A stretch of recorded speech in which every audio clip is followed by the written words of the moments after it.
All right. So Ripple's making a big splash, it seems, with this whole RLUSD thing. Yeah, definitely interesting. You sent over some fascinating material, especially that article from KuCoin Learnin, Stablecoin, from the company behind XRP. It caught my eye for sure. Well, the timing is what I find really fascinating, you know? Right. Ripple, I mean, they're known for these cross-border payments, right? But why launch a stablecoin now? Right. Especially when, you know, the whole stablecoin market is like, it's projected to explode to $400 billion by 2025. Yeah, so you're thinking this isn't just them throwing their hat in the ring. It's strategic. Exactly. Trying to position themselves. Absolutely. In a market that's, poised for like massive growth. Yeah, and you have to remember this comes right after their SEC victory, too. Oh, right. So there's this sense of momentum, they're riding high. Yeah, that makes sense. Okay, but let's back up for a sec. For those of us who maybe aren't hardcore crypto followers, What exactly is RLUSD? Break it down. Okay. This KuCoin article, it says it's for transactions, trading, maintains a 1-to-1 peg with the US dollar. Sounds pretty standard so far. True. Yeah, on the surface. I mean, It does. But there are some key details that are worth paying attention to. Like what? Well, for example, the backing. It's not just backed by cash like some stable coins. Mm-hmm. They're using short-term U.S. government treasuries, too. Interesting. Which is a pretty clear signal, I think, that they're aiming for a really high level of trust and stability, right? Yeah. Especially with all these anticipated stablecoin regulations coming from Washington. So it's like they're being proactive. Proactive, yeah, exactly. Addressing potential concerns. Exactly, about transparency, and the whole reserves issue. Makes sense. And what about this multi-chain thing I'm seeing? It says RLUSD is being issued on the XRP ledger and Ethereum. Right. Wait, hold on. 2 blockchains at once. Why split like that? I think it's about, maximizing their compatibility, reaching as many users as possible. Okay. Think about it. Ethereum, that's where, DeFi is king. Right. But XRPL, that's built for speed and low cost. So by issuing on both, RLUSD can tap into like 2 completely different, crypto worlds. So they're not putting all their eggs in one basket. Exactly. Yeah. Okay. Pulling in users from, all over. So we've got a stable coin.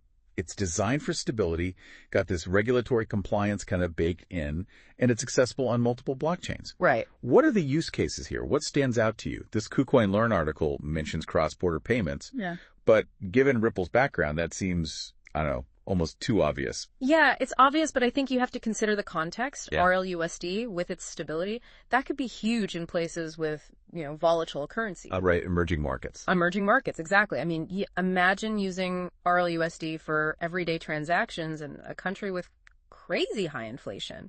Suddenly, that obvious use case becomes incredibly practical and important. Yeah, it's about providing a stable tool where, traditional systems are failing. Absolutely, giving people options. Okay, that makes sense. But beyond that specific example, what else is there? What other use cases stand out? Well, have you thought about programmable finance? To be honest, not really. Okay. Well, because RLUSD is built for these smart contracts, right, developers could create, think about microloan platforms where repayment, adjusts automatically based on your income. Wow. That kind of thing. It takes, DeFi solutions to a whole new level. That's fascinating. Using stablecoin tech to, potentially change lending. Exactly. And, of course, there's trading, right? Oh, absolutely. With RLUSD, traders can move in and out of positions super quickly without ever leaving the crypto market. It's like a safety net. Speaking of, how does all of this tie back to Ripple's history? I mean, that whole SEC case was a pretty big deal. Yeah, it was. Are they trying to, distance themselves from that with RLUSD? Yeah. Start fresh. It's hard to say for sure, but yeah, the timing is, it's definitely noteworthy. Yeah. Launching RLUSD, after that victory, it sends a message. What kind of message? That Ripple's back, they're innovating, and they're playing by the rules this time. It's like a comeback story. Yeah, kind of. A chance to redefine themselves? Redefine themselves, exactly. Focus on the future. And speaking of the future, what about XRP itself? Right. Everyone wants to know. Does RLUSD impact its prospects? The article we were talking about, it suggests there's potential for, synergy. Oh, interesting. Think about it. RLUSD providing stability, while XRP, that offers the liquidity. Yeah. And it can power those super efficient cross-border transactions that Ripple is known for. They could work together. Yeah. So RLUSD could actually boost demand for XRP. Potentially, yeah. As more people use RLUSD, the need for XRP to, facilitate those transactions, especially across borders, it could go up. Okay, but let's not get ahead of ourselves here. This is all very, very new. That's for sure. We have to see how RLUSD is adopted, Absolutely. How it actually handles real-world use cases. Right. How it navigates, the whole evolving regulatory landscape. That's going to be key. Okay, so RLUSD is entering a crowded market. Very crowded. How does it stack up against, the big players? Tether, USD Coin. It's early, but I think RUSD has a few advantages. Like what? Well, firstly, that regulatory compliance we were talking about. Yeah. That's huge, especially with Washington about to, lay down the law. Right. And secondly, Ripple's reputation for working with, established institutions. I think that could be really attractive to more conservative players. So it's a combination of, being prepared for the future, the regulatory future. Exactly. And leveraging their existing relationships. Right, to build trust. Smart. But don't underestimate the competition. Tether and USDC, they have massive market share. Yeah, that's true. And they're not just sitting back, they're innovating too. It'll be interesting to see how this all plays out. Yeah, it'll be a battle for sure. Okay, so we've talked about the stablecoin itself, the use cases, the whole Ripple connection, the competitive landscape. You've covered a lot. What should our listeners be thinking about? What's the takeaway here? This goes beyond just another stablecoin launch, Oh. This is about the direction of finance, I think. Will RLUSD actually bridge that gap between, traditional finance and the crypto world? Yeah. Will it bring these DeFi solutions to, everyday people? Big questions. Big questions, yeah. Worth thinking about. So we should be watching not just RLUSD, but its impact. The ripple effect. The ripple effects, on the whole system. Exactly. This is just the beginning of the story. Who knows where it leads? Fascinating stuff. The implications could be huge. It's really interesting to think about how RLUSD could, impact the average person, not just crypto traders or, tech people. All right. We talked about emerging markets, but even here in developed countries, I think RLUSD could really change things. Okay, I'm intrigued. What do you mean? Well, think about all those tiny online transactions. Okay. Paying for content, tipping creators, that kind of thing. Right. A stable coin like this, RLUSD, it could make those transactions, frictionless. Like that whole internet of value idea. Exactly. Where we can exchange value as easily as we exchange information online. Exactly. RLUSD could be a part of that. The big part, potentially. And those small transactions, they can add up. Oh, absolutely. New revenue streams for creators, maybe even changing how we consume content, how we interact with it. Okay, so we've got those individual use cases. Businesses can, streamline their payments. Right. But what about the bigger picture? Does something like RLUSD, does it actually move us closer to a truly decentralized financial system? That's the big question, isn't it? Decentralization, it's not a simple on or off switch. No. It's more like a spectrum, RLUSD. Even with, this multi-chain approach. Right. It still relies on, Ripple as the issuer, right? True decentralization would need, I think, a totally different model. So it's like a step in the right direction, maybe? Yeah, I think so. But not the final destination. Not yet, at least. And some would argue that even if RLUSD is successful, it just, replaces one central authority with another. That's a valid point. You're just swapping banks for, Ripple. Right. Yeah. It's a debate worth having, for sure. It reminds me that technology itself isn't, inherently good or bad. Right. It's how we use it. It's the systems we build. Yeah. Matters. And that brings us back to, regulation. Ah, right. We've talked about these upcoming stablecoin regulations from Washington. Yeah. But those are, I think, just the start. Yeah. This whole space is changing so fast. Right. And the regulations. Yeah. We'll have to change too, to keep up. So even if RLUSD is compliant now, it might have to, adapt as the rules change. Exactly. And that creates a lot of uncertainty. For everybody, yeah. For Ripple, for users, for, everyone, really. Will the regulations stifle innovation? Will they be too strict? I mean, it's hard to know. It's impossible to say right now. It's a reminder that we're still like early days here. Very early. And there are going to be, bumps in the road. Absolutely. Okay, let's switch gears back to XRP for a second. Sure. You mentioned this potential synergy between, RLUSD and XRP. Right. Can you elaborate on that a bit? Sure. So it all comes down to, I think, their roles in the ecosystem. Oh. Imagine like someone wants to send a remittance payment. Yeah. From the U.S. to Mexico, let's say. Okay. They could use RLUSD for its stability. Makes sense. And then they could leverage XRP, for its speed and low cost to actually move the money across borders. Ah, so they work like in tandem. It's in tandem? It's not about, one replacing the other. Yeah. More nuanced than that. Much more. I like that. And this synergy, it seems like it would be especially appealing to, financial institutions. Oh, absolutely. Banks, payment providers, anyone looking for, efficient and cost-effective solutions for these cross-border payments. That's where Ripple's existing relationships could really give them an edge. Potentially, yes. It's like a multi-layered strategy then, right? I think so. Targeting individual users, but also these big institutions. Makes sense. It does. But here's a thought. If RLUSD is a hit, and demand for XRP, skyrockets. Right. Could that not attract even more regulatory scrutiny? It's possible, yeah. Wouldn't that be, counterproductive to Ripple's goals? It's the paradox, isn't it? Success often brings more attention. Right. Good and bad. Yeah. If XRP's price goes up because of, all this RLUSD adoption, it could, trigger another round of scrutiny from regulators. Oh, man, even from the SEC. Possibly. Yeah, even with that previous loss. So it's a tough spot for Ripple. Yeah, kind of. They need RLUSD to succeed, to potentially, boost XRP. Right.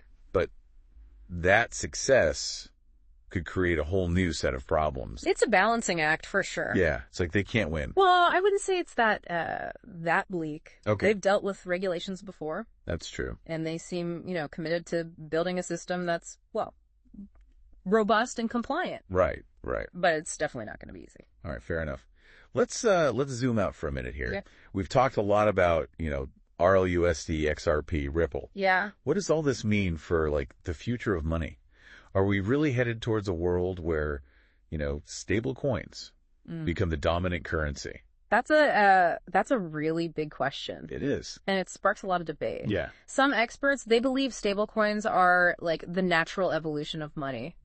They offer all the benefits of, digital currencies. Right. But without that crazy volatility. Yeah, the ups and downs. Right. But then you have others who are, more cautious. Okay. They point to the potential for, centralized control. Yeah. And the challenges of actually integrating these stablecoins with, the systems we already have.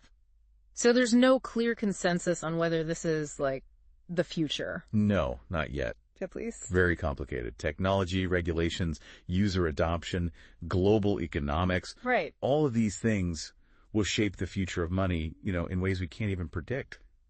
It's almost like we're at a crossroads. Yeah. With all these paths leading to, different possible outcomes. That's a great way to put it. And stablecoins, RLUSD included, they're just one factor. One piece of the puzzle. Right. But it's important to remember that the future of money, it's not set in stone. No. It's being shaped, by decisions we're making today. Oh, that's by the innovations we embrace, the conversations we have, about the kind of financial system we actually want to build. So it's not just about watching all this happen. No, definitely not. It's about, actively engaging with it. Participating. Asking questions, shaping the future. Exactly. We all have a role to play. I like that. It's about taking back control.